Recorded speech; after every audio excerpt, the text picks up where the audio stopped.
Hey there, I'm Judy Croon, Canada's Keynote Humorist, and welcome to another episode of Laugh Long and Prosper. A little bit of information, a little bit of humor, and we just try to hold the stress back, which is why I want to tell you about a great book called The Stress Prescription. I love the quote by Glenn Turner, "Worrying is like a rocking chair. It gives you something to do, but it gets you nowhere." I'm sure you've heard that over and over again. Well, this book that I read called The Stress Prescription talks about that, right? To worry or not to worry, that is the question. Did you know that in some cases, worrying about a bad thing happening can cause you more stress overall than that bad thing actually happening?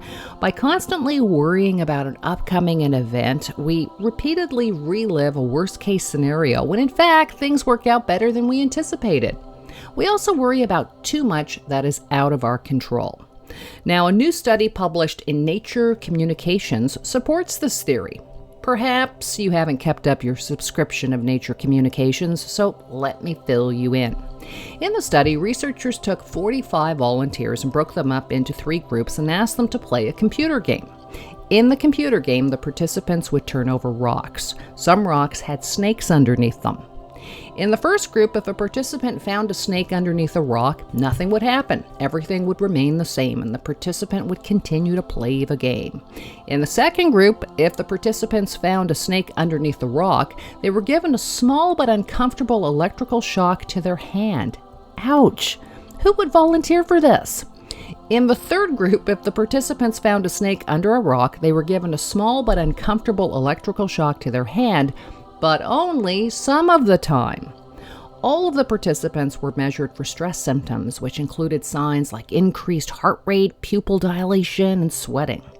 Which group do you think showed the most symptoms of psychological stress?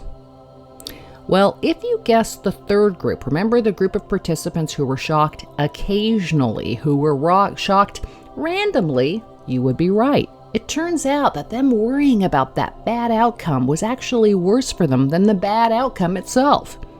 Increased heart rate, pupil dilation, and sweating weren't the only side effects, however. Participants were slower when it came to making decisions. Their overall performance was worse. This is sometimes known as anticipation stress. It's hard to convince worriers of this, but you are no better off whether you worry or not. In fact, you might be worse off. Research has shown that long-lasting worry and stress over time can lead to issues like ulcers, heart attacks, cancer, Alzheimer's, just to name a few. So, how do we minimize the stress element when something might or might not happen? One researcher in the previous study noted, quote, "What this research implies for us is that telling people what we know is important.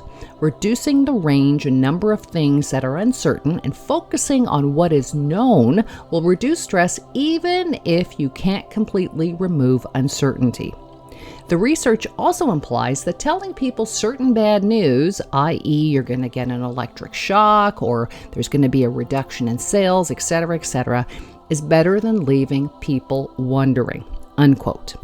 As the study would suggest, knowing that you are always going to get the shock can be better than knowing that you are randomly going to get the shock. The study also suggests that telling people bad news is sometimes better than leaving them wondering.